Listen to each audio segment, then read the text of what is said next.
at the University of Minnesota. And I have been working on local food regulations and cottage food for a long time. So I'm looking forward to sharing the information with you tonight. I'm going to go ahead and share my screen to the cottage food training from the Minnesota Department of Agriculture. And if some of you were on last night, this is a little different. This is a PDF document instead of slides. And so it's a little bit odd sometimes to go through it. The pages don't always scroll down like I expect. So it might be a little choppy. Not too bad. So this is the Tier 1 training. And what we are going to do is go through the whole training from the Minnesota Department of Agriculture. And then if time allows, we are also going to go through the registration process on the Minnesota Department of Agriculture website. So you can see how to register to be able to make and sell food from your home. So here we go. This is the Tier 1 training for annual sales of $7,665 or less.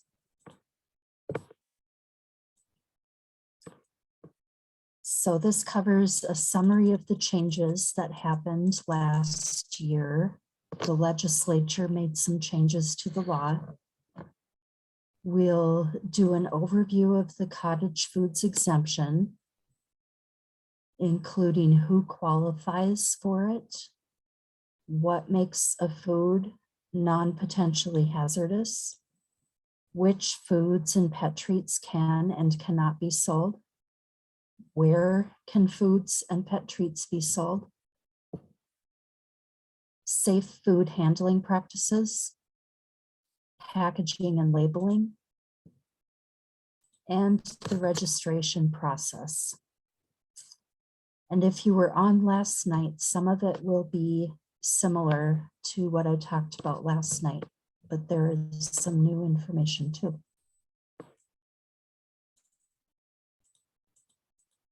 So what changed in the cottage food law? The sales limits were raised.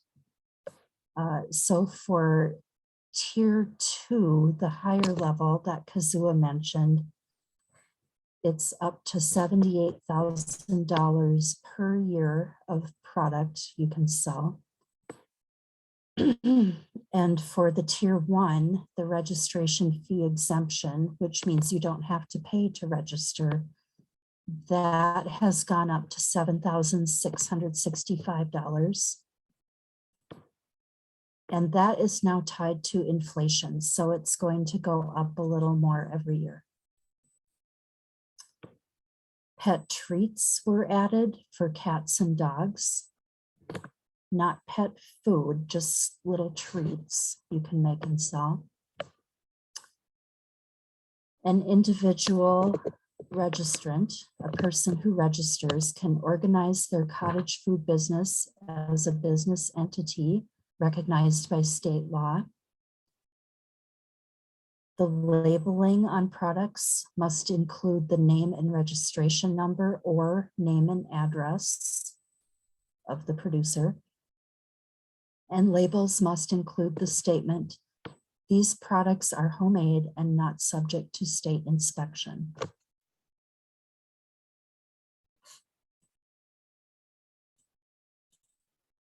Oops. Sorry about that. Gotta move back up.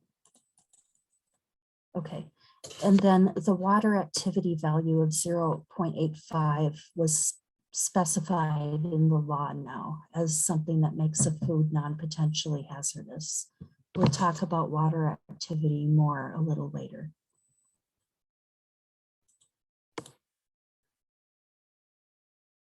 The cottage food exemption, oh dear.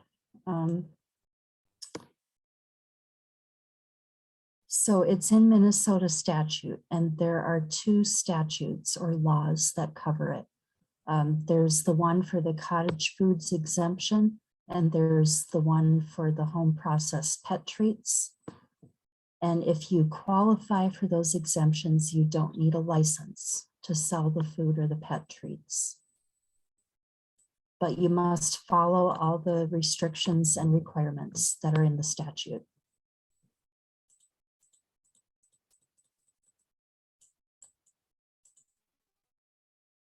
Who qualifies as a cottage food producer? So the cottage food exemption applies to individual people. The individual who qualifies may organize their cottage food business as a business entity recognized by state law.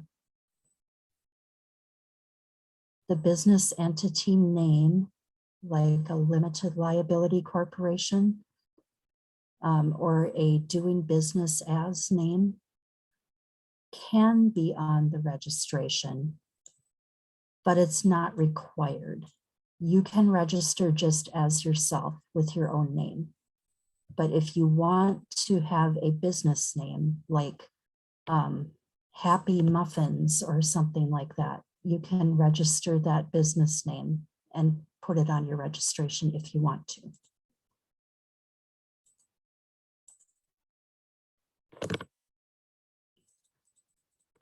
A cottage food producer prepares non-potentially hazardous food without a license or inspection. They make the food in their home, food that does not require time or temperature controls for safety.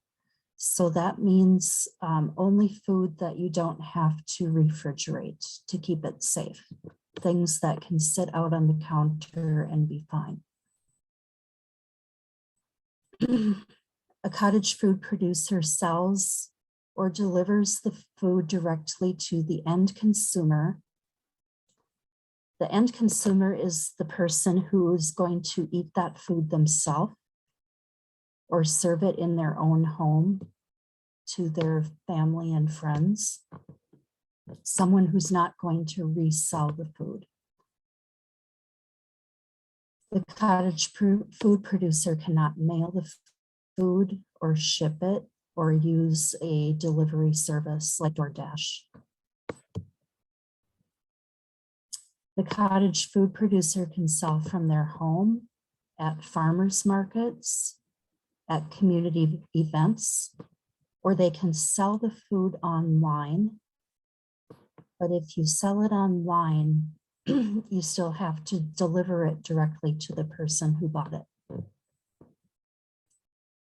And a cottage food producer can produce and sell home canned pickles, fruits, and vegetables with an equilibrium pH of 4.6 or lower, only in Minnesota. So if you're making pickles, pickled fruit, canned fruit, it has to be acid, which means sour, and you can't sell it anywhere other than Minnesota. You can't sell it in Wisconsin or North Dakota or Iowa.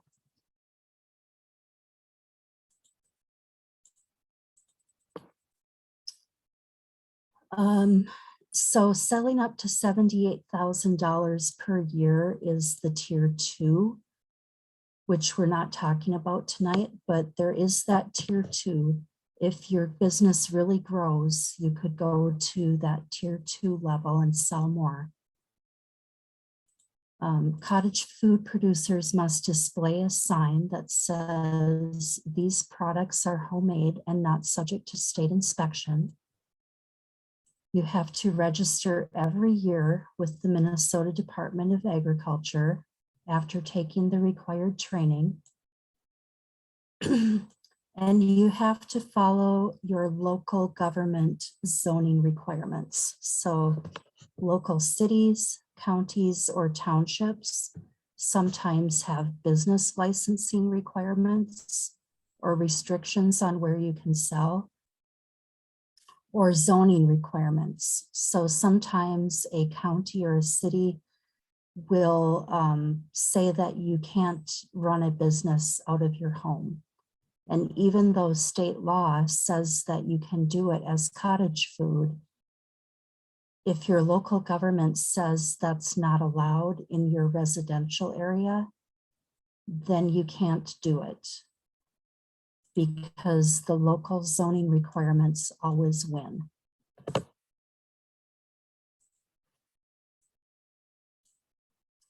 Okay, here is a little quiz to check your understanding, and you can maybe write these down because when you go to register, there will be little quizzes in the registration process, and you need to answer questions. And this set of information from the Department of Ag actually gives you the answers. So the question is on this frame, and the next thing I click to will show you the answer.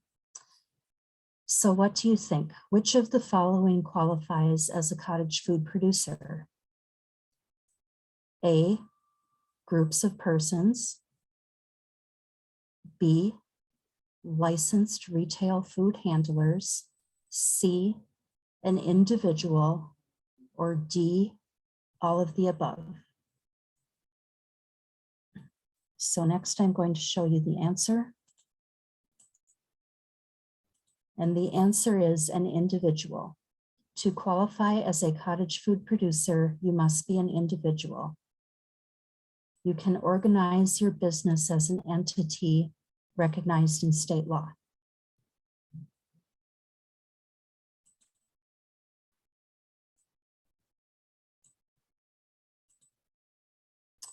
What is a non-potentially hazardous food?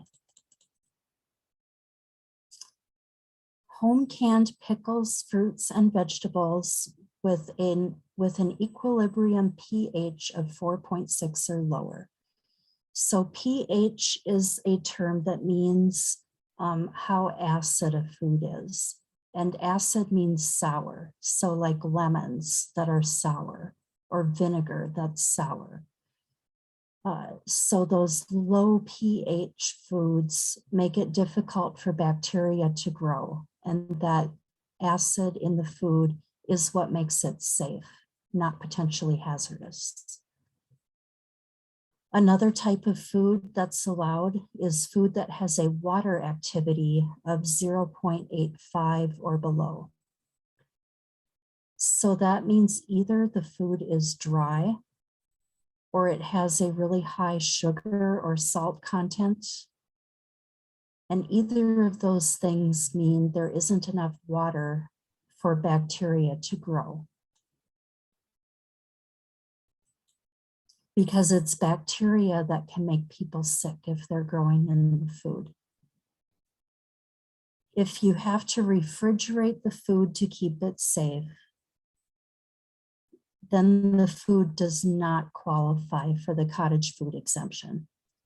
So generally, if it's something that will spoil if you leave it out on the counter, it can't be cottage food.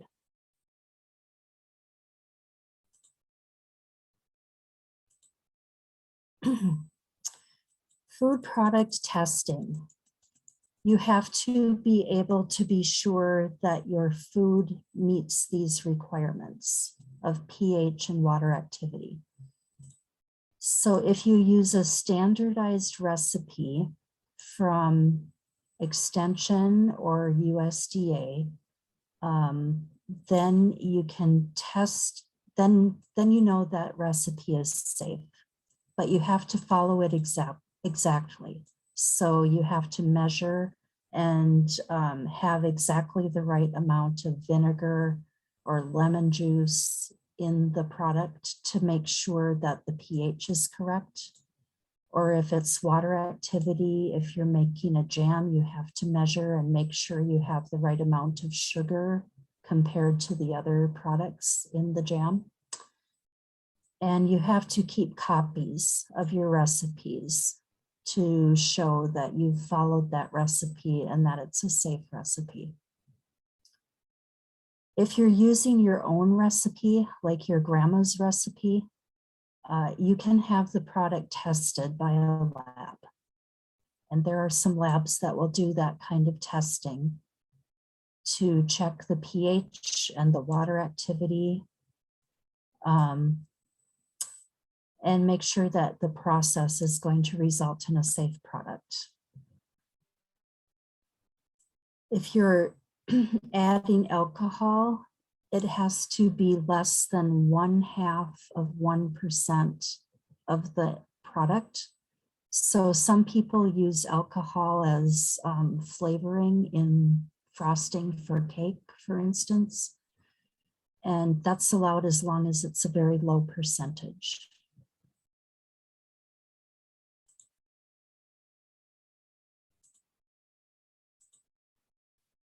All right, here's another little quiz. What is the pH or water activity level a food product must have to be sold under the cottage food exemption?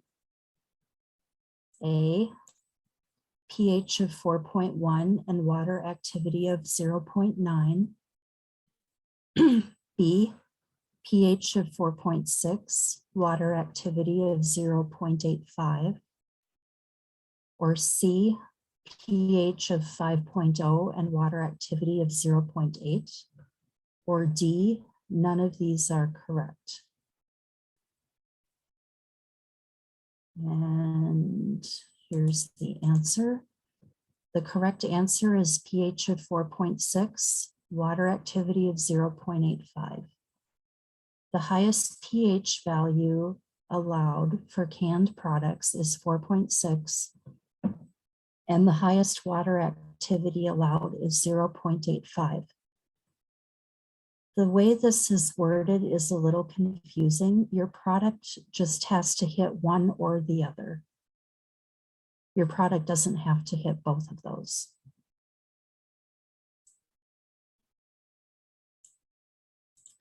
Here are some examples of non-potentially hazardous food products that you can make in your home kitchen and sell under the cottage food law.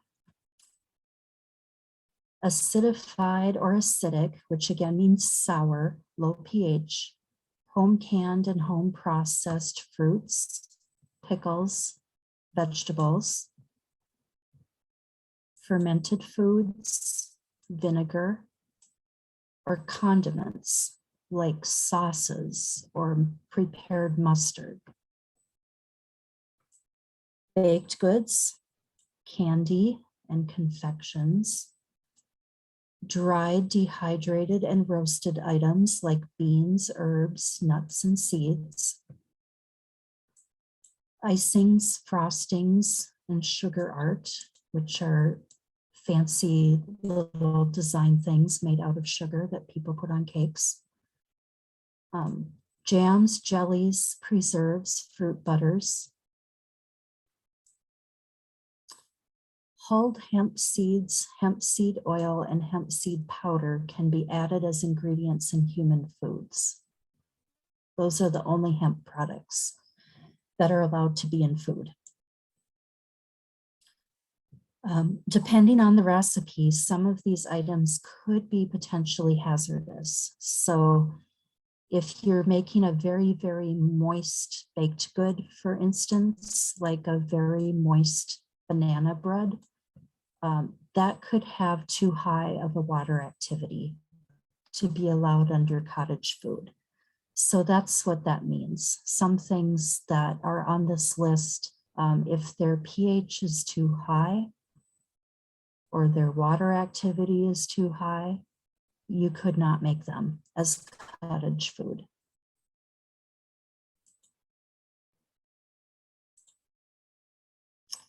Here are some examples of foods you cannot make as cottage food. So any food that originated from an animal or a fish or shellfish, either raw or cooked. So charcuterie boards, like the picture here with slices of sausage and cheese. Those are meat and dairy products, not allowed as cottage food. Baked salmon or other fish, dehydrated beef jerky. It might have a low water activity, but it's an animal product, so it can't be cottage food. Cooked plant food like cooked rice or steamed green beans or other cooked vegetables, not allowed. Food that consists of raw seed sprouts, cut up melons, cut up fresh tomatoes, cut up leafy greens, or garlic or vegetable or herb-based oil mixtures, like pesto, for instance, which is a mixture of garlic and olive oil and basil. That would not be allowed as a cottage food. More examples, any foods that contain cannabidiol or CBD, that's not allowed in food. Cheesecake, because the water activity is too high and it's made primarily from cheese and eggs, and it must be refrigerated to be safe. Fresh cut fruit as a topping or garnish. We talked about that some last night. Once you cut into fruit or vegetables, they're more potentially hazardous, and you have more requirements to make sure they're safe. So they can't be cottage food. Any fresh fruit or vegetable juice that hasn't been heat treated.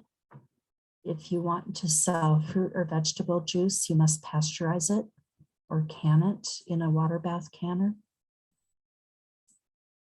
Egg rolls or spring rolls cannot be cottage food.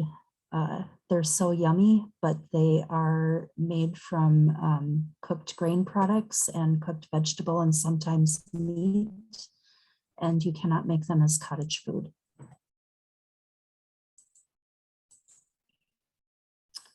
Another little question. Which of the example products listed below can be made and sold under the cottage food exemption? A, roasted walnuts. B, pickled green beans.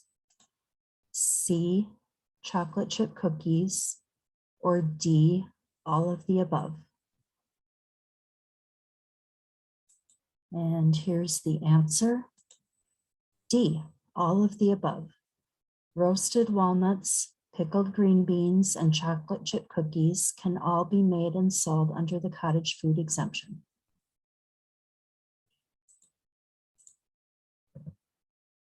Here's another question. True or false? Food products containing cannabidiol or CBD can be made and sold under the cottage food exemption.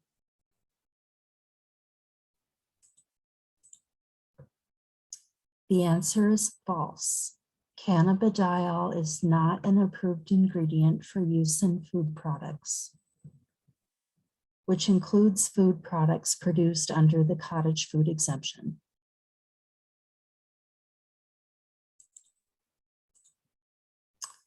And another question.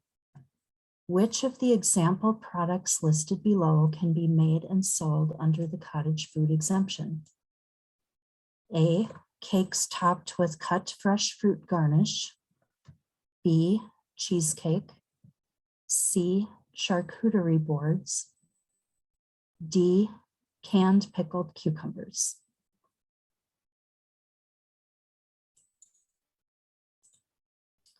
And the correct answer is the canned pickled cucumbers. The fresh cut fruits, cheesecake, and charcuterie are considered potentially hazardous foods. They may not be prepared and sold under the cottage food exemption.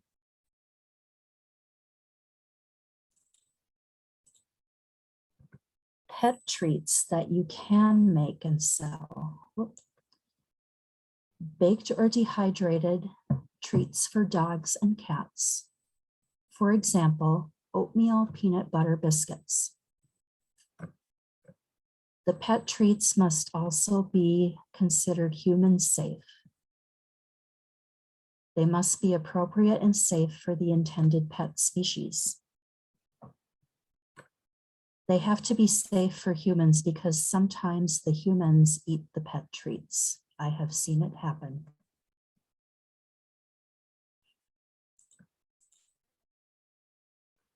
Pet treats you cannot make and sell under this law. Pet treats cannot contain anything from hemp. And under cottage food, you cannot make pet treats from any thing from an animal origin. So no frozen liver, no raw ground venison or deer meat, no dehydrated turkey jerky. Those are some things that people feed their pets, but you cannot make and sell them as cottage food.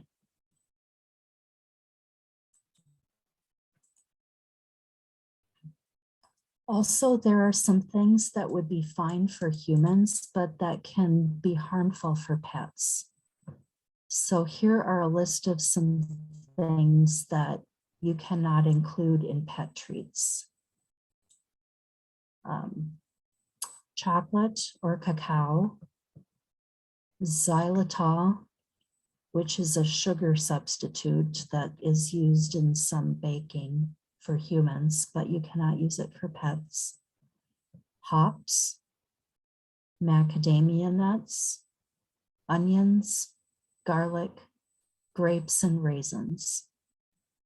All of those are ingredients that are okay for humans, but that are not safe for dogs or cats.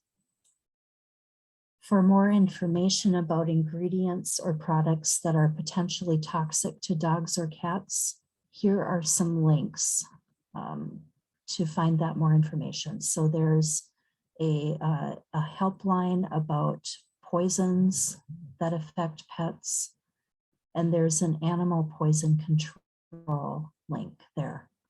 If you ever have questions about the safety of a particular ingredient, you can contact the Minnesota Department of Agriculture, or MDA, Pet Food Unit at this phone number, 651-201-6221.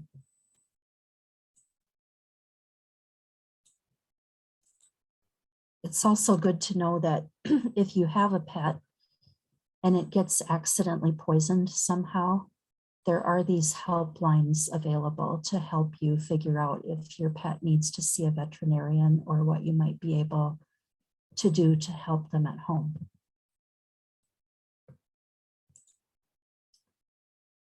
Question: pet treats can be produced and sold for which animals? A, cats, B, birds, fish, and reptiles, C, dogs, or D, both A and C?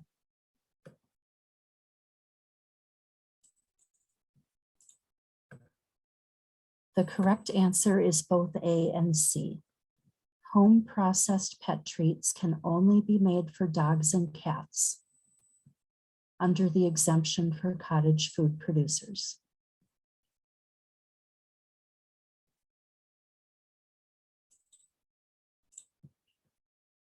Another question: which of the example pet treat products listed below can be made and sold under the cottage food exemption? A, frozen beef liver, B, raw ground venison, C, dehydrated turkey jerky, or D, oatmeal peanut butter biscuit?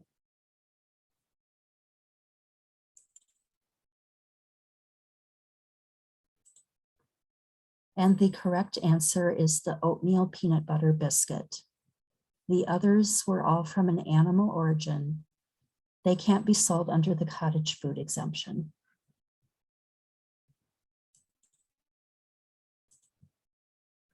True or false?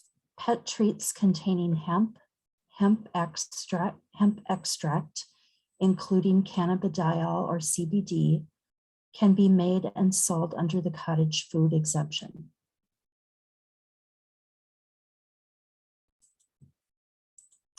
And that answer is false. Hemp or hemp extract or anything including CBD are not approved ingredients to use in pet treats.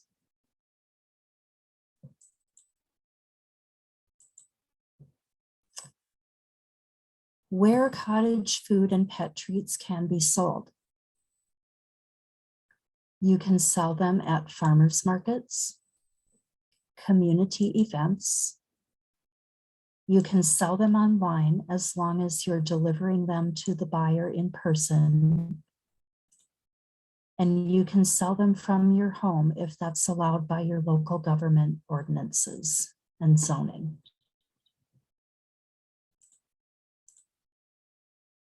Where you cannot sell them, cottage foods cannot be purchased by another business for resale.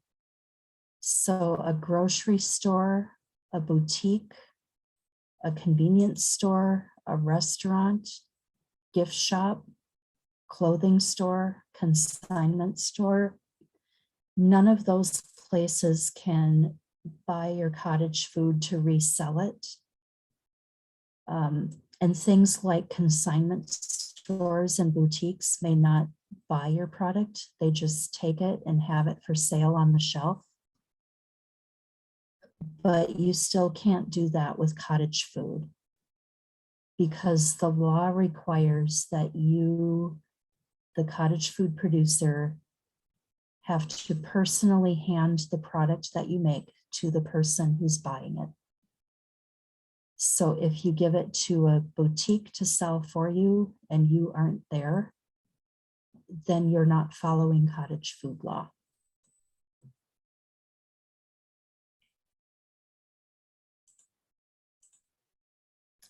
Hey, Jane.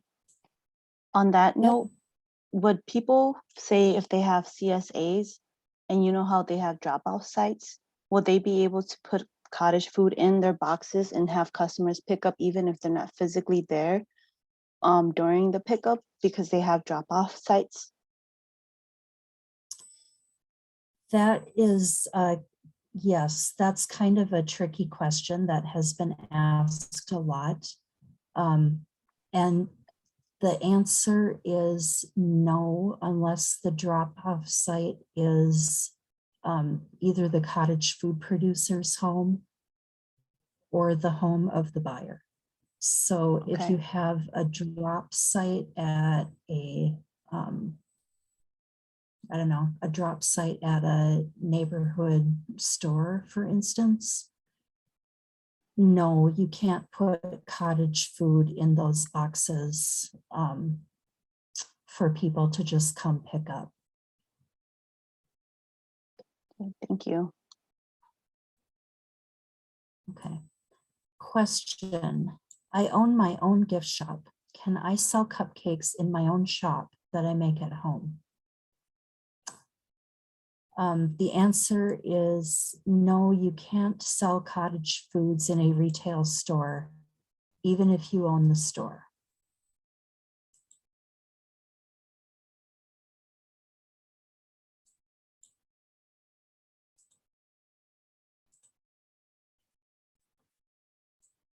So places that you cannot sell cottage food and pet treats. You cannot ship them through the mail or delivery service. And you cannot sell them in another state unless that state allows it. Minnesota cottage food regulations do not apply to other states.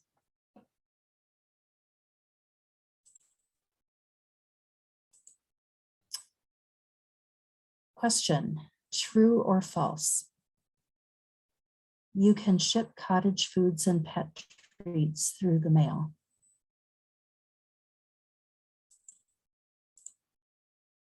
The answer is false. Cottage food and pet treats cannot be shipped in the mail or through a delivery service.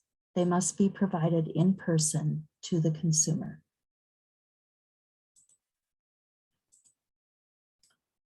Where can cottage foods be sold? A, in a grocery store. B, directly from your home, online, farmers markets and community events, C, through the mail, or D, at a restaurant?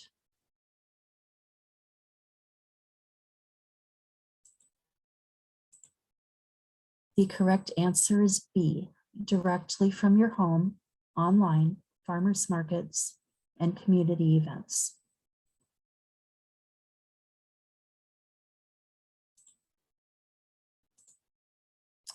Safe food handling practices. In this section, you will learn about what is a foodborne illness, the symptoms of a foodborne illness, how you can prevent spreading a foodborne illness,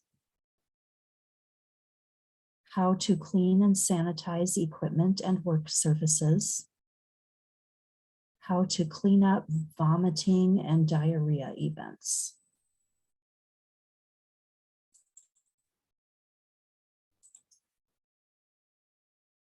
What is a foodborne illness? It is an illness caused by consuming food or beverages that contain harmful pathogens or other contaminants. Pathogens are microscopic organisms that can cause disease or illness. They can be viruses, bacteria, or parasites. Foodborne illness is also known as food poisoning.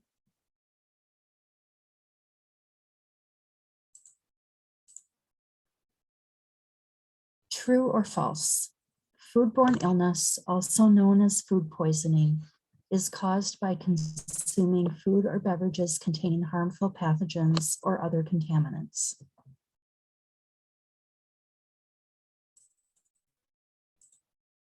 That is true. Foodborne illness, also known as food poisoning, results from eating food or beverages containing harmful pathogens or other contaminants. So that got kind of repetitive, but the point is that that's a really big concern, that the food that you make as a cottage food producer needs to be safe.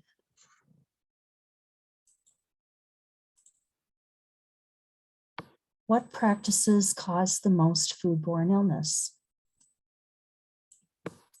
Sick food workers is number one. 1 out of every 3 illness outbreaks are linked to infected food handlers. So people who are working, making food while they're sick. Touching food with dirty hands. Time and temperature abuse, meaning that the food is not kept hot enough or cold enough, or it's left sitting out too long. Contaminated ingredients or food, or using contaminated equipment that hasn't been cleaned up well.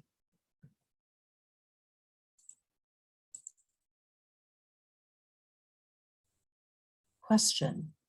The most common practices that cause foodborne illness are A, sick food workers, B, using dirty equipment, C, dirty hands, or D, all of the above.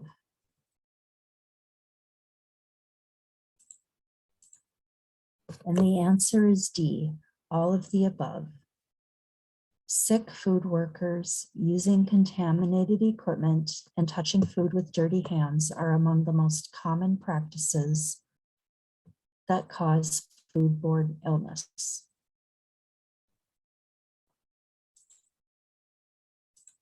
Can I just make one comment, Jane? This is something that I see very often with food producers, and you don't think about it because we do it all the time. But when you're handling food, don't pick up your phone, don't touch your tablet, don't touch your face, because then whatever you're touching those things and you're not washing your hands afterwards, because we do it so often in our everyday lives. I think those are very important things to consider when you are prepping and you are cooking, or even when you're washing produce to be packed for the farmers market or for your consumers, is to be careful not to have your phone on your hand or things like that. So make sure that you're finished with what you're doing. Then you can answer your call, or they can leave a voicemail, things like that. But important things to consider. Right, and because you can make cottage food in your home kitchen, where you're also cooking meals for your family, that can also be a higher risk because you may be cooking with raw meat or raw poultry. And then you have to be extra careful to clean everything up and sanitize it and not, stir your cookie dough with the same spoon you just used to stir your chicken stir fry, that kind of thing.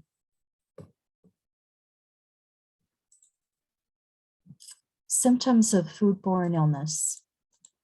The most common symptoms are vomiting and diarrhea. Other symptoms might include abdominal or stomach cramps, nausea or feeling like you have to vomit, fever, joint and back aches, and fatigue or extreme tiredness. Symptoms can appear within 30 minutes to 6 weeks after eating unsafe food, and symptoms typically last 1 to 7 days. If you suspect you have a foodborne illness, call the Minnesota Department of Health Foodborne Illness Hotline, and the number here is 1-877-FOOD-ILL.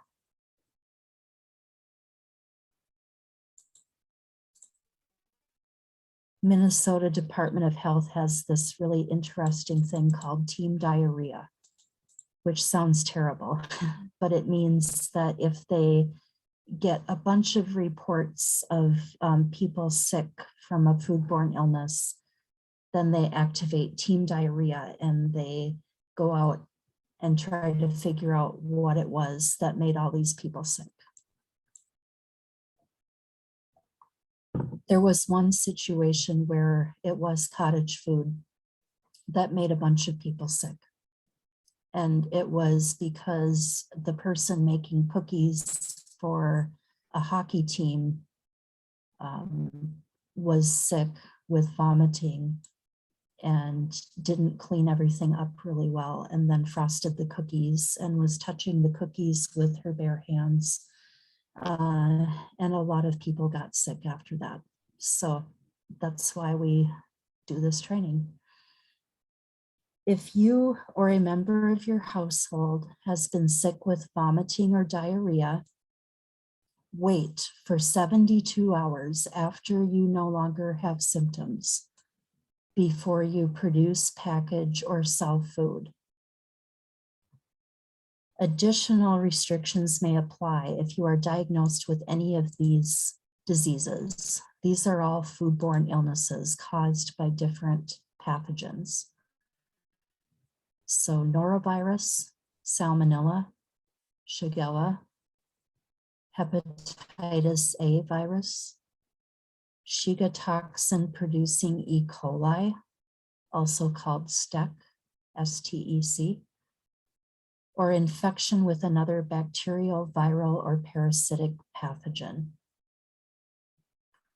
These are all organisms that if you get them in your body, they will make you very, very sick.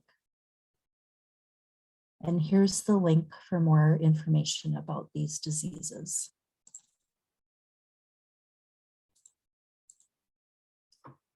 The dangers of preparing food when you are sick. You can transfer your illness to others through the food that you prepare. Most foodborne illness outbreaks have been caused by people who prepared food when they were sick. Norovirus is a virus that is very easily transmitted, and it is the most common cause of short-term diarrhea and vomiting. Norovirus has been spread through frosting on cakes and cookies from handling food with bare hands.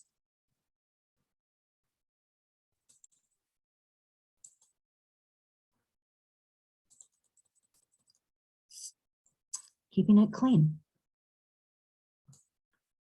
To prevent food contamination, use clean clothes and aprons. Keep your fingernails short and clean. Cover up any cuts on your hands with a bandage and also a glove, because if you have a bandage on your hand, like a bandage around your finger, and then you're kneading bread and your bandage winds up in the bread dough, that's not good. So if you have a bandage on your hand, also wear a glove. If you wear jewelry on your hands, like rings, try to take that off when you're cooking if you can, or don't wear as many rings or bracelets.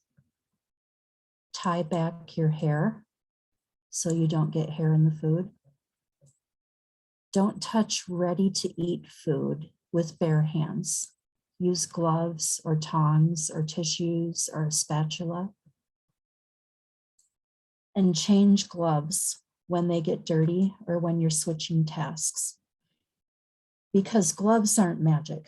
Just putting on a glove doesn't magically keep everything clean if the glove itself gets dirty. So when your glove is dirty, wash your hands with the glove on or change gloves. Wash hands often. Gloves do not replace hand washing. It can take some time to wash your hands properly, but it's really important to take that time to stop what you're doing, wash your hands, and then go back to work.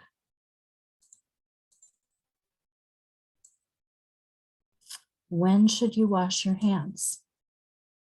Before preparing food, before beginning a new task. So if you've been cleaning up dirty equipment, then wash your hands before you go to frosting cookies, for instance. Always wash your hands after using the restroom, after handling raw meat or poultry or eggs or produce, after handling animals or pets, after eating, smoking, coughing, or blowing your nose, after touching your hair or face or other parts of your body, after handling garbage, after cleaning up anything, after shaking hands with someone or using your phone, like Kazua mentioned.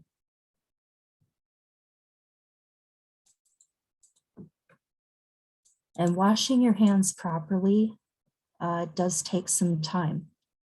So the hand washing steps are to wet your hands and forearms with warm water, maybe not hot. You don't want to burn yourself.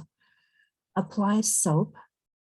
Scrub your hands, fingernails, and forearms for at least 20 seconds. So we often recommend that people sing a little song for 20 seconds to make sure they're washing their hands for long enough. Often in the community of European origin, it's the happy birthday song. Kazua, do you have a Hmong song that's 20 seconds long that you can sing for washing hands? No, I just make my kids sing the ABC like 2 or 3 times. Sometimes they like to sing it really fast, and I'm like, there's no way you sing the whole ABC in like 10 seconds. And they do, and I make them do it 2 or 3 times. But yeah. Yeah. An extension educator I used to know recommended the chicken dance song. I don't know if any of you have seen that, but you go da da da da da da da da da da da da da da da da, and you go through that a few times, and it's called the chicken dance. It's kind of silly. Anyway, something that will keep you there for 20 seconds. ABCs, yeah, that works. Rinse off the soap, turn off the faucet with a paper towel so that you're not touching that dirty faucet with your clean hands. And dry with a single-use paper towel. Don't reuse towels. If you want to use cloth towels, you could, but then you need to have enough of them and then a basin to put them in as soon as you've used one, and then wash them before you reuse them. Some places have air dryers, and that's okay too.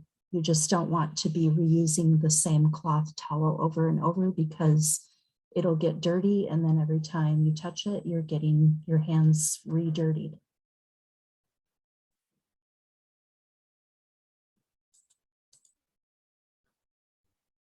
Don't touch food with bare hands. So if you're frosting those fancy cookies, use gloves or tongs.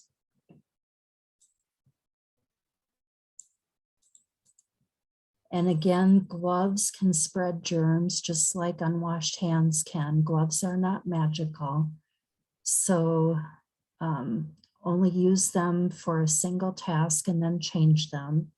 Wash your hands before putting on a new pair of gloves, and change your gloves whenever they're damaged or soiled, or when you're switching tasks. Like if you go from taking cookies out of the oven to taking out a full bag of garbage, then if you had gloves on to handle the garbage, you need to change to fresh gloves before you go back to the cookies.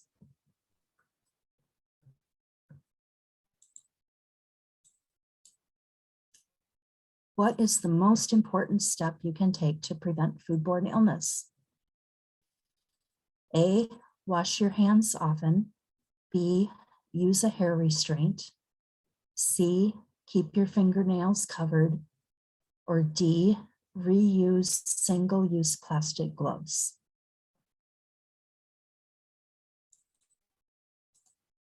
And the answer is wash your hands often. Good hand washing removes pathogens and is the most important step you can take to prevent the spread of foodborne illness.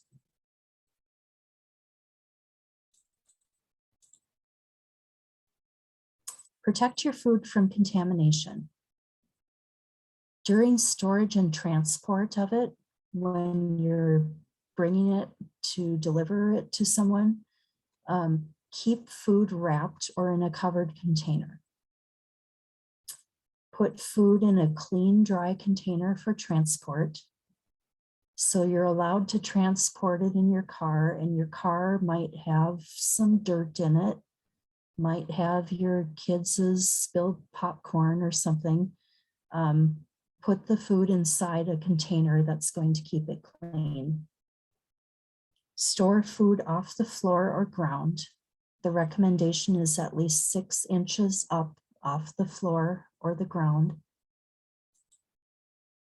Keep away from potential sources of contamination, such as plumbing and chemicals.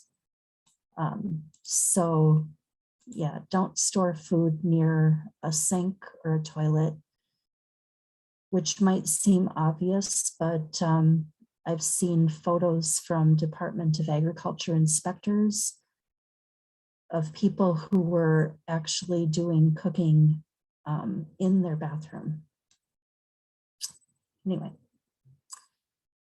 when you're displaying food for sale, like at a farmer's market booth, keep the food covered, wrapped, or sealed in packaging. So don't just have cookies or breads sitting out on a table in the open air. Don't handle with bare hands. Again, use utensils or disposable gloves, and keep food at least 6 inches off the floor or the ground.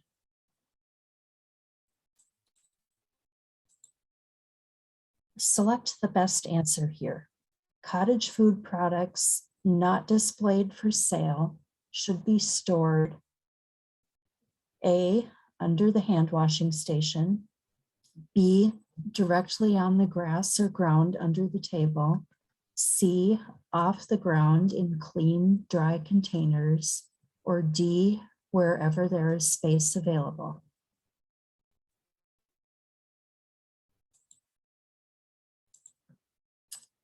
The correct answer is C. off the ground in clean, dry containers. Cottage food products must be protected from contamination during preparation, storage, and sale.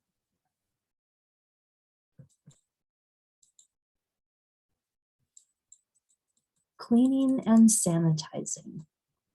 Clean and sanitize sinks, equipment, utensils, tables, and countertops before, during, and after food preparation. Wash things with hot soapy water.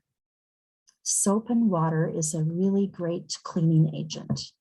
So I always clean with soap and water first, and then rinse with clean water, and then apply a sanitizer that is safe for food contact surfaces. Bleach is good because it's really available and really cheap. Something that people don't realize is how little bleach you have to use. It's actually a very small amount. A lot of people use way too much bleach. All you need is 2 teaspoons of bleach per gallon of water to be the right concentration of the sanitizer.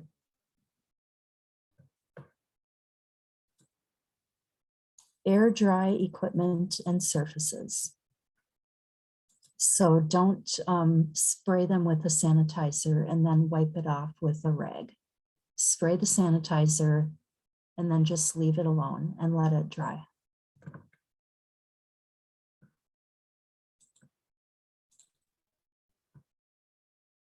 Cleanup of vomit or diarrhea.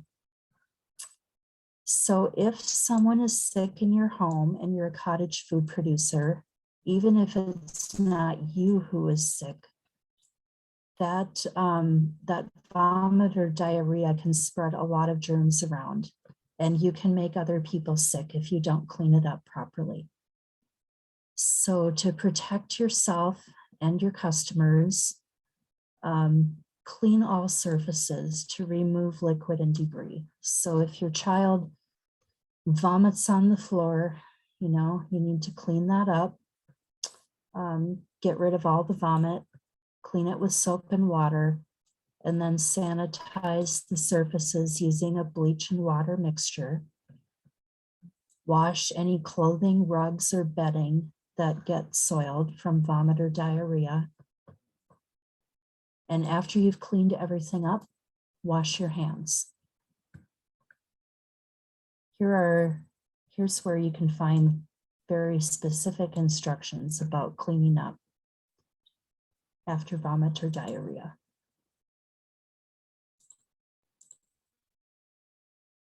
Your pets cannot help make the treats. I haven't looked at these pictures before. Okay, we've got a puppy dog helping himself to some pasta there, and a kitty sleeping next to the bags of rolls. Yeah, our pets love us. They want to be with us. You need to find ways to keep them out of the kitchen when you are doing cottage food baking. And if they do sneak in there, get them out and then clean and sanitize the surfaces that they touched.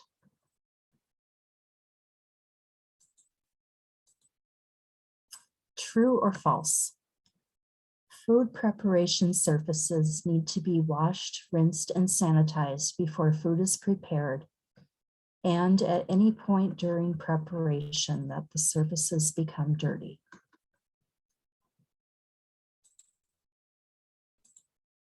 That is true. You do need to wash, rinse, and sanitize your food contact surfaces before food preparation.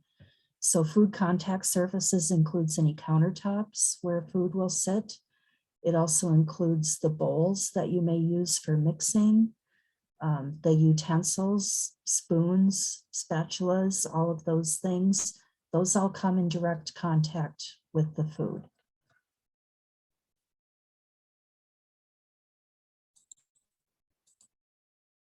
Packaging and labeling.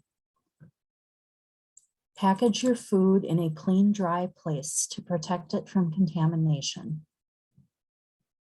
Remember not to touch food with your bare hands. Do not misrepresent your products, for example, by using materials that make the product look different than it is, like colored plastic wrap. Your customer should be able to see what your product is in the package.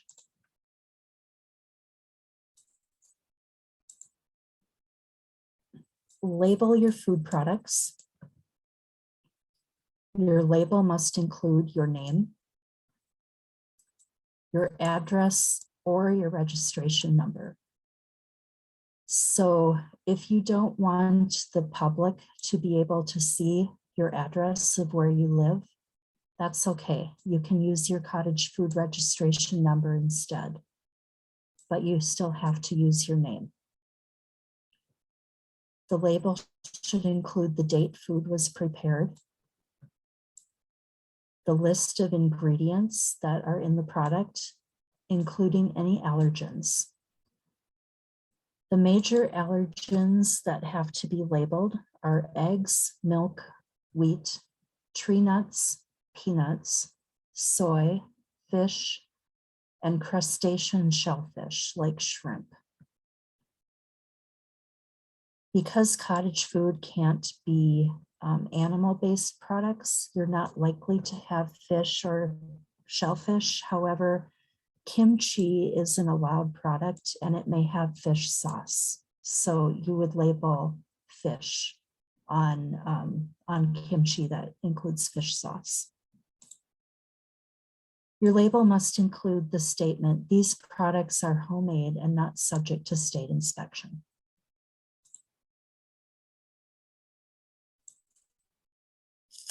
And then wherever you sell the product, if you're at a farmer's market stand or a community event stand, or if you have an online store where you're offering products for sale, you need this sign that says, these products are homemade and not subject to state inspection. That's in addition to the label that's on your products. You need that sign in both places, on your product label and at the place where you're selling.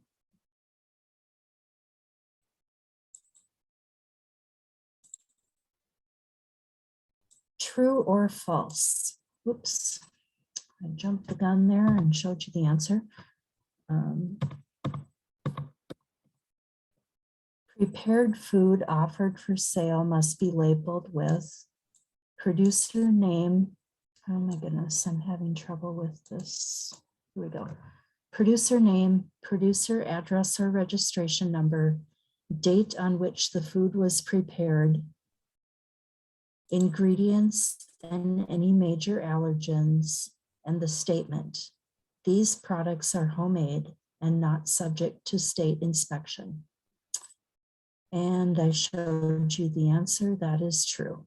All of those things must be on the cottage food product labels, which means your label could get a little big. And if you have a very tiny product, like a little fancy cookie, you might need to make your label on a tag that gets attached by a string to the package, because there might not be enough room on the package for all of that required information on the label.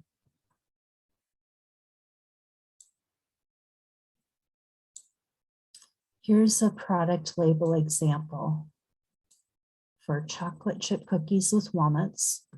It says when the product was made, the name of the person who made it, the cottage food registration number for the person who made it, and then all of these ingredients. Here's the allergen statement down here, contains wheat, eggs, milk, walnuts, and the statement that these products are homemade and not subject to state inspection. There's been a lot of discussion about whether sub-ingredients need to be listed. So here, for example, the chocolate chips are an ingredient, but the chips themselves have several different ingredients in them. So this label lists chocolate chips, but then it also lists all the things that are in the chocolate chips. That is not actually required by the law, but it's a good idea if any of those things are allergens. And the butter fat comes from milk, which is an allergen. So listing all those sub-ingredients is a good idea.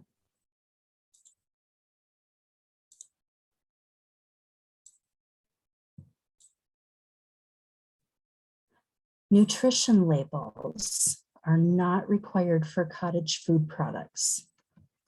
So these nutrition labels you will see on products in the grocery store.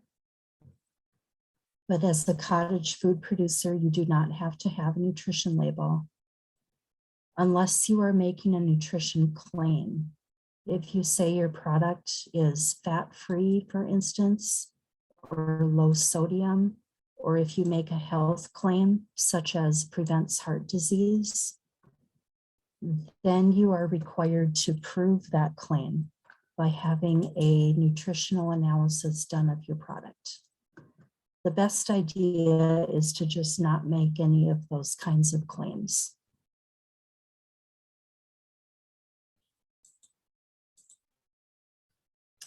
Pet treat labels must include your name as the producer, your address or registration number, the date on which the pet treat was prepared, the ingredients, and the statement that these products are homemade and not subject to state inspection.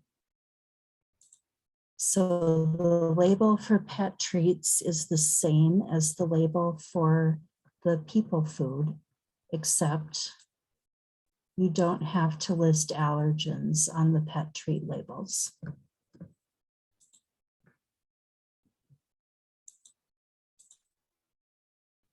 Here's an example of a pet treat label. Peanut butter and pumpkin dog biscuits. Date they were prepared. Name of the producer. The cottage food registration number. And the ingredients list. And the statement, these products are homemade and not subject to state inspection.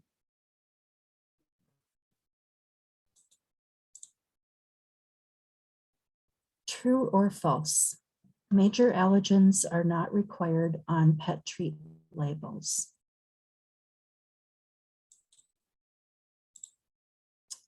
That is true. You do not need to list the food allergens on pet treat labels.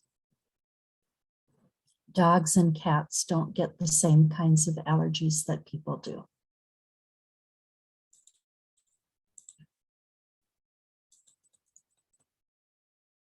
Each individual pet treat package offered for sale must be labeled with A, producer name, B, producer address or registration number, C, ingredients and date on which the pet treat was prepared, D, the statement, these products are homemade and not subject to state inspection, or E, all of the above.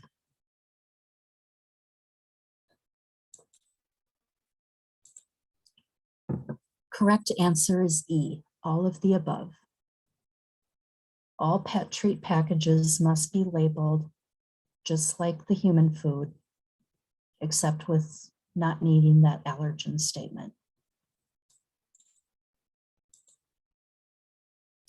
How to become registered as a cottage food producer.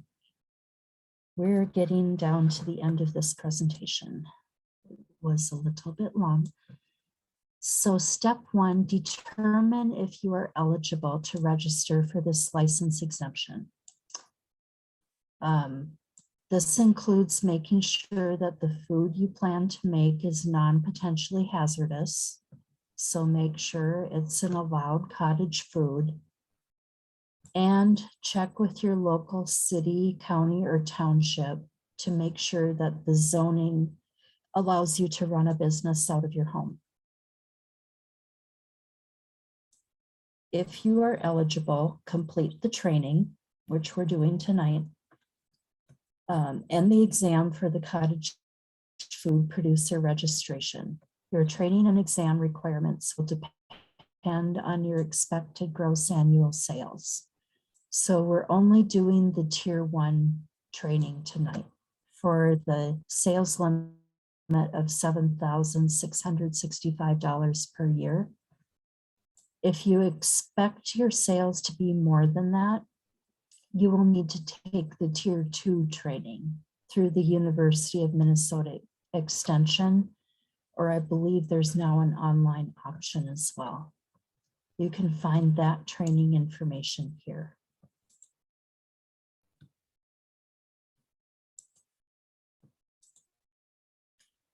And then step 3, complete the online registration application and exam. And I do think we are going to have time to go through that yet tonight. There's an online licensing and payment system. I'll show you how to get to it in a little bit. If you don't have access to a computer, you can request a paper application, training and exam by calling this phone number, 651-201-6062. Leave a detailed message including your first and last name and your mailing address.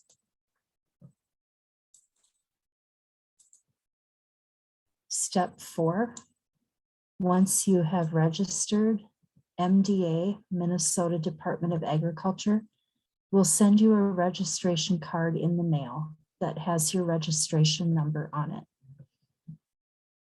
Post that registration card, so tape it up, hang it up in a location that is visible to customers where you are selling your food, or have it with you and you show it to people if they ask. What a lot of farmers market vendors will do is take that card and put it inside a plastic bag, like a Ziploc plastic baggie, and then it's protected from getting wet and dirty. And then you can just tape up that baggie on your table or have it in your vehicle. You can check the status of your registration. There's an online search for that. It can take up to 2 weeks for your registration to show up in the system. And it can take 3 to 4 weeks for those registrations to be mailed out. You can sell your cottage food items after you have submitted your registration, even if you don't get the notifications from the Minnesota Department of Agriculture. Once you have submitted your registration.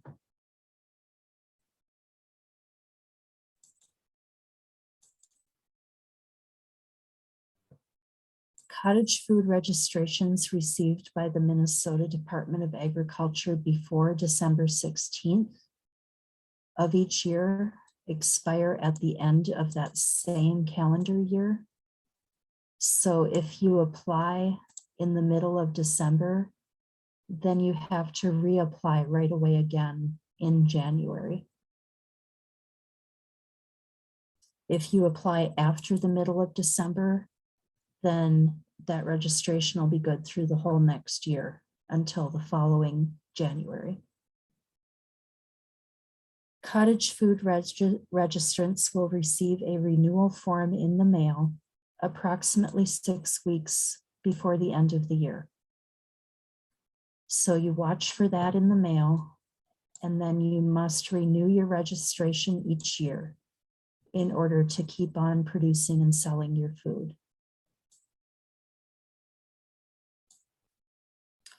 So tier 1 is what we're talking about here tonight. You can sell up to $7,665 this year. It's tied to inflation. So it's going to go up a little every year.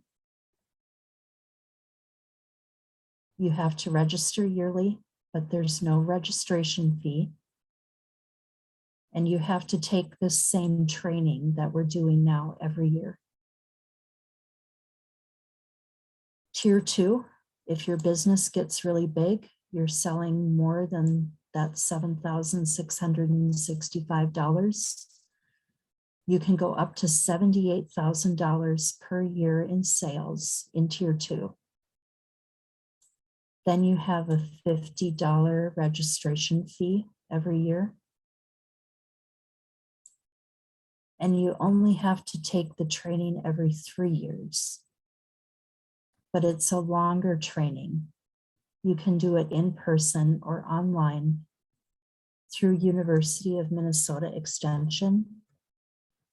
And right now that training costs $50.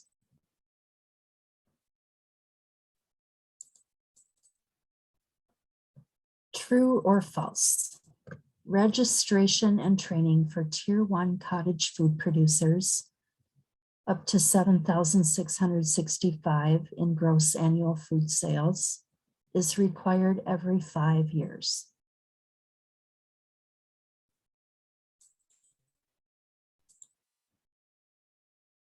False is the answer. The registration and training is required yearly. I want to make sure that people know what gross annual food sales means. The gross means the total amount that you take in. Net is the amount that you keep after you've paid all your expenses for your ingredients and your packaging and your other supplies and your labels. Net is the part you get to keep, but gross is the total amount of money that you take in from sales. So that's what you can take in per year in Tier 1.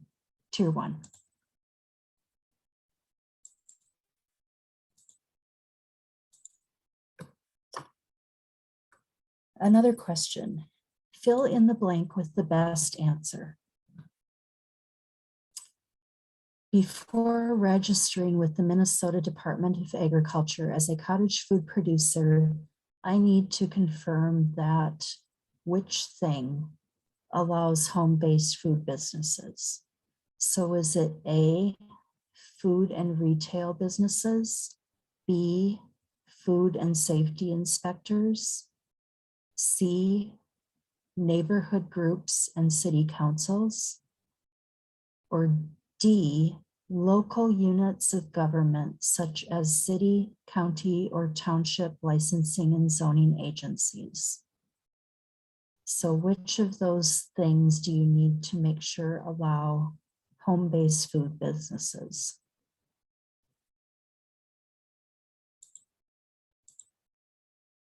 And the answer is D, local units of government, such as cities, counties, or townships. They may have business licensing requirements or sanitation or public health or zoning ordinances that you have to follow, in addition to the cottage food exemption requirements. And some of those local governments will have places where people live, zoned residential, and don't allow home-based businesses. So if that is your situation, you would not be able to do cottage food out of your home because local zoning says no, and local zoning always wins.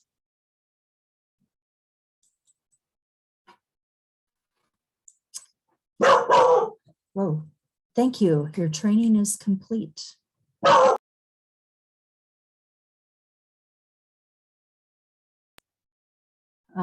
So the next step is to apply and become registered as a cottage food producer.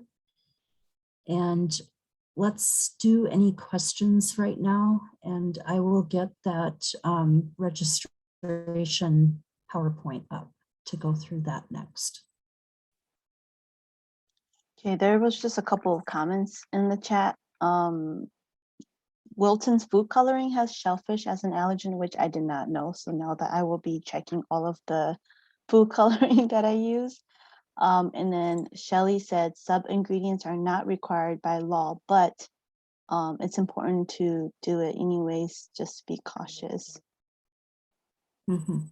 And then I put in the chat the application on, you know, if that's something that you want to do on your own, or if you want to go along with us tonight, you can. And then the slideshow that the PowerPoint or PDF that Jane went through is also on the website. And I also put that on the site for you if you want to go and download it on your own and keep it as record. But that's also the website that gives you like a step-by-step for tier 2 and also renewal and registration as well. Great, thank you. Okay, I am going to share screen to the PowerPoint, the slides that show how to register.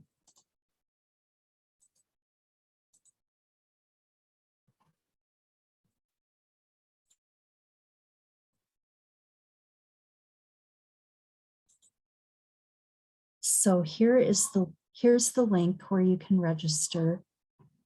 And that's the link that Kazua put into the chat. So if folks want to go ahead and go there, if you want to go ahead and fill out your registration right now, you could do that because you have been through the training. We just did it.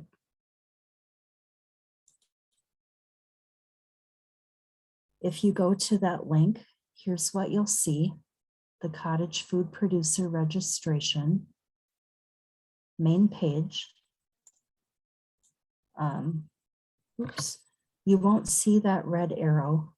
That's put in here on the slide to show where you should click. If you are a new cottage food registrant, you should select the application portal. So the link that red arrow is pointing to.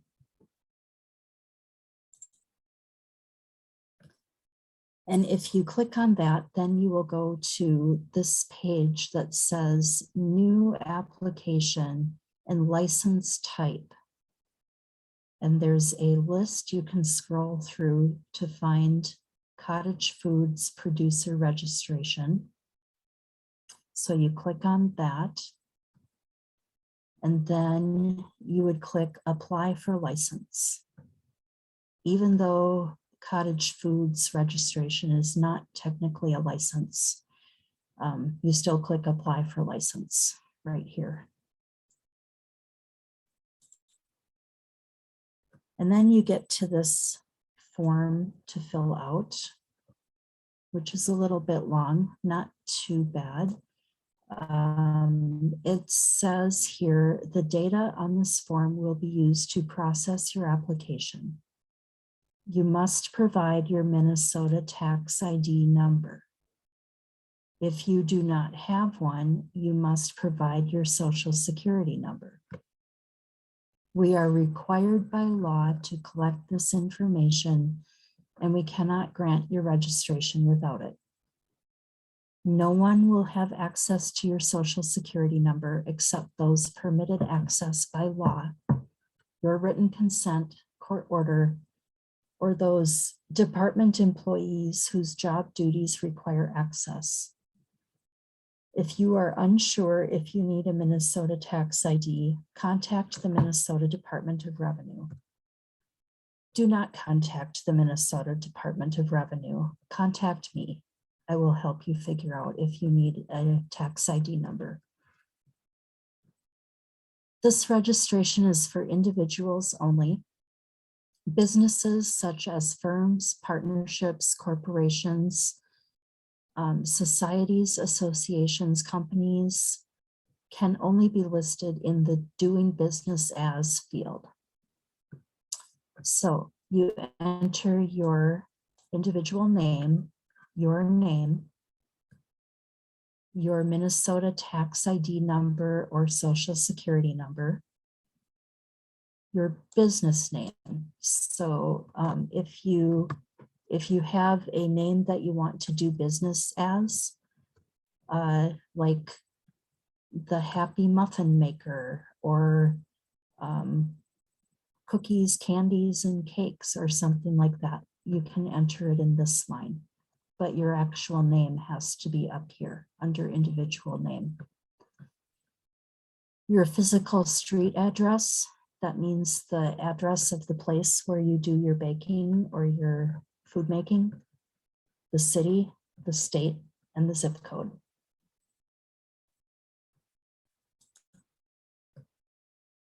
Then you go to the next screen and you enter your county. And if you aren't sure what your county is, you can look that up, or you can get some help to look that up. Your mailing address. So if the place where you get your mail is different from the place where you make the food, then you enter your mailing address here, which could be a PO box, city, state, zip code. And then if you have a website or a Facebook page, enter that here. And then how much do you anticipate selling this year? So if you're a new cottage food person, you're not sure how much you're going to sell this year. So you make a guess and you want to be in tier 1. So your guess needs to be lower than $7,665.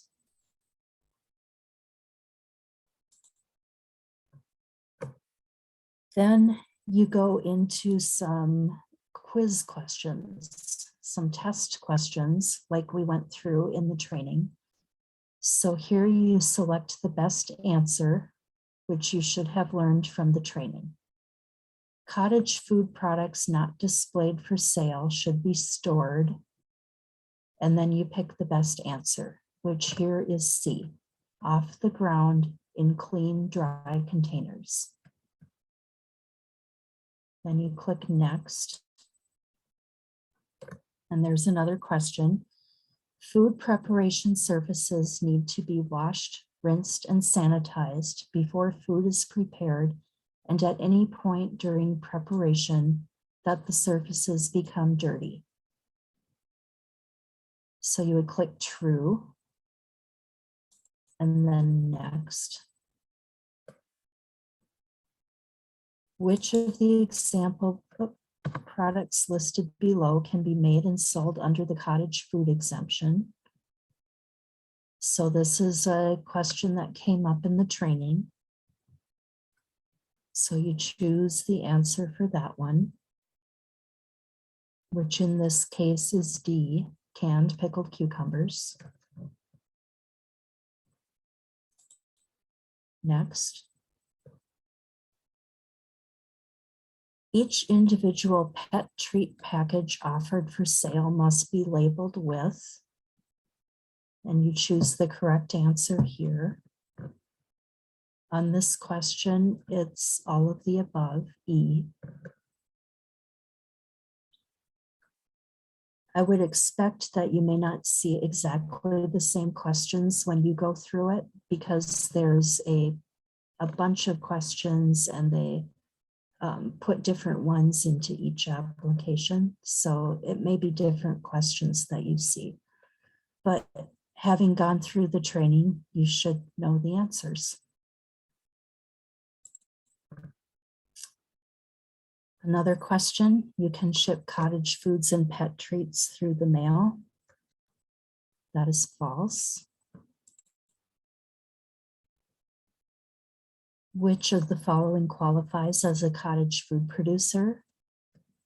We went through that. It must be an individual, C.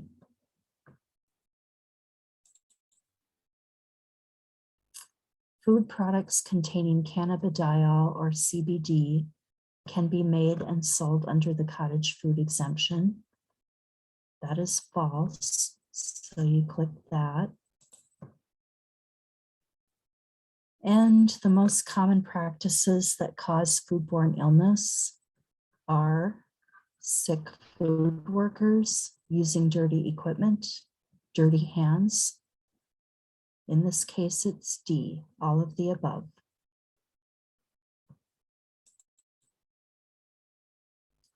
A question about pH.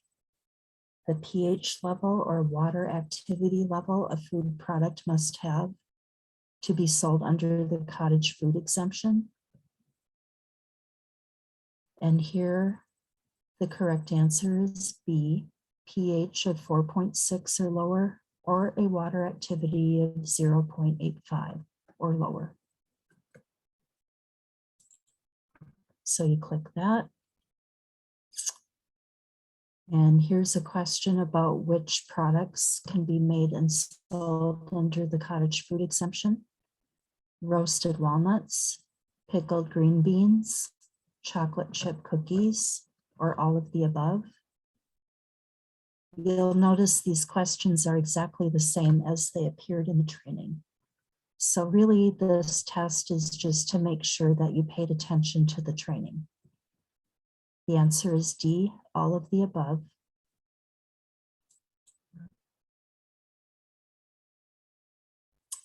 Question about whether prepared food offered for sale must be labeled with the producer name, producer address or registration number, date on which the food was prepared, ingredients, any major allergens, and the statement, these products are homemade and not subject to state inspection. That answer is true. Pet treats can be produced and sold for which animals? In this case, the correct answer is both A and C, cats and dogs. So you click D and go to next.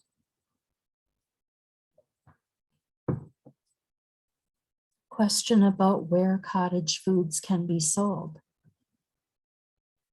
In a grocery store, directly from your home, online, farmers markets, and community events, or through the mail, or at a restaurant. In this case, the correct answer is B. You can't sell them in stores or restaurants or through the mail, but you can from your home, online, farmers markets, and community events.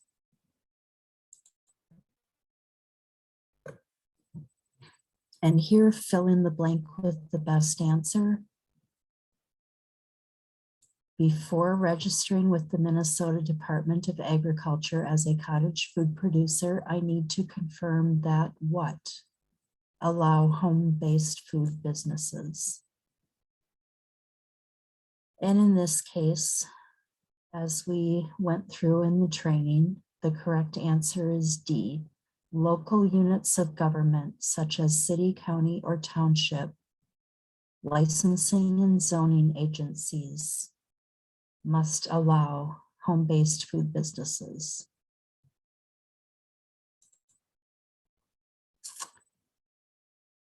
Foodborne illness, also known as food poisoning, is caused by consuming food or beverages containing harmful pathogens or other contaminants. That is a true statement. What is the most important step you can take to prevent foodborne illness? And here the options are: wash your hands often, use a hair restraint, keep your fingernails covered, reuse single plastic gloves. And the best answer there is wash your hands often.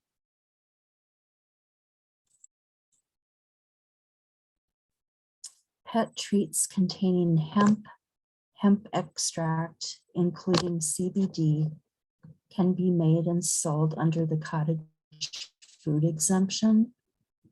That is false. They cannot.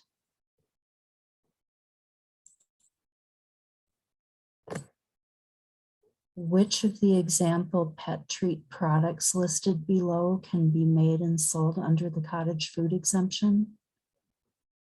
The correct answer here is D, the oatmeal peanut butter biscuit, because A, frozen beef liver, B, raw ground venison, and C, dehydrated turkey jerky. Those are all products from animals, and that's not allowed under cottage food.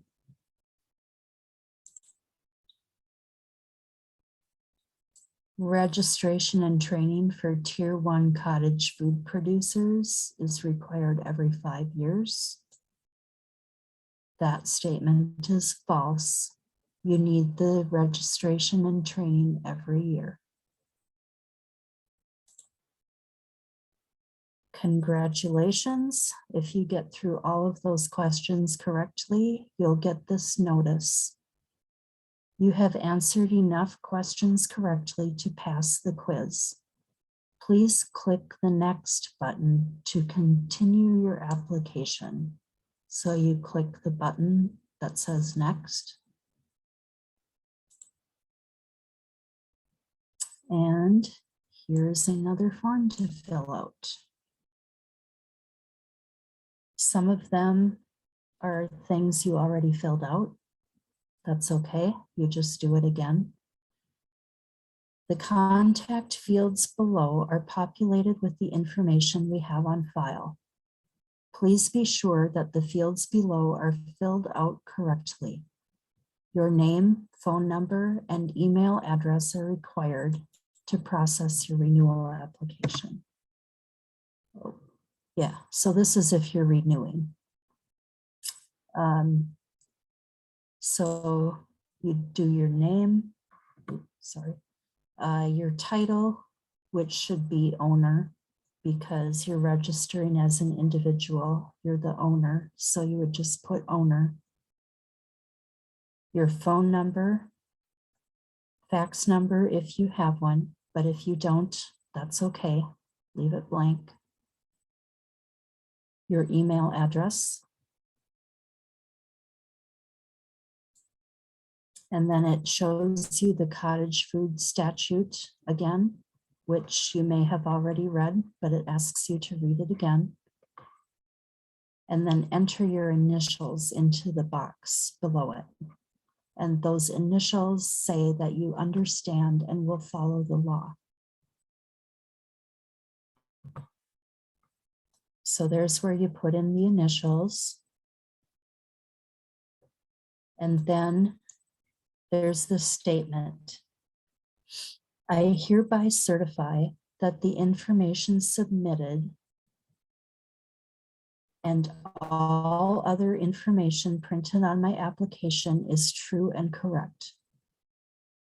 By initialing this box, I attest that I will produce only foods deemed non-potentially hazardous and allowed under the cottage foods exemption, and I will abide by state law. So if you agree to do that, you click the box that says agree, continue.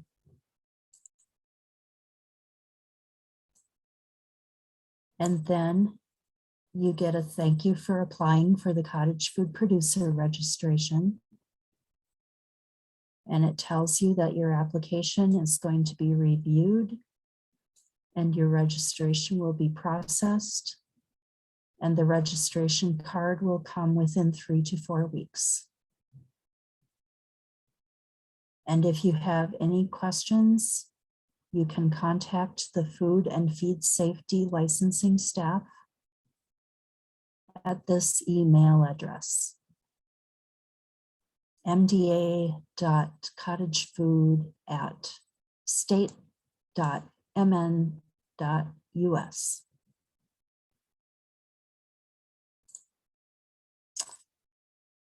So then you wait a while and you get the certificate in the mail that says you are a registered cottage food producer. This was the certificate mailed to Kathy Zeman. She took a picture of it. So this is the card that you would want to put in a plastic baggie or a plastic folder, something that'll protect it from being dirty or wet. And then you need to have this with you at the farmer's market if that's where you're selling. In November or December of each year, you will receive an email or a letter asking you to renew your application for your registration.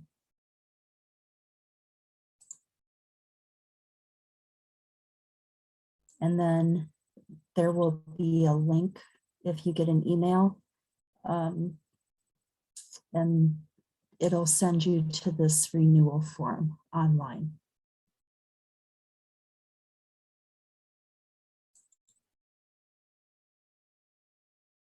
Which is similar in some ways to the original application. It asks you for your information. If you're already in the system, a lot of the lines will be filled in already with what you sent before. But it'll ask you how much you anticipate selling. And if you have grown your business so that you're selling more than the tier 1 level, then you may get into tier 2, and then it will ask you if you have completed this cottage food producers registration training course from U of M Extension.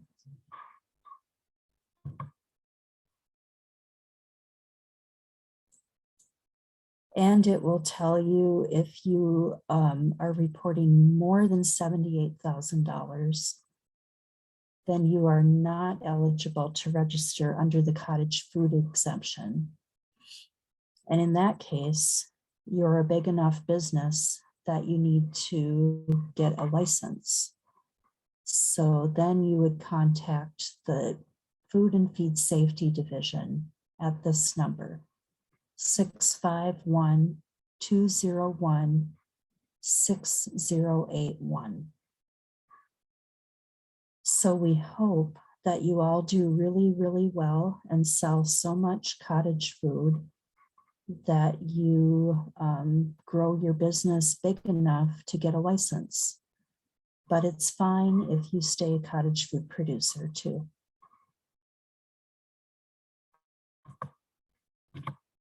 There you go.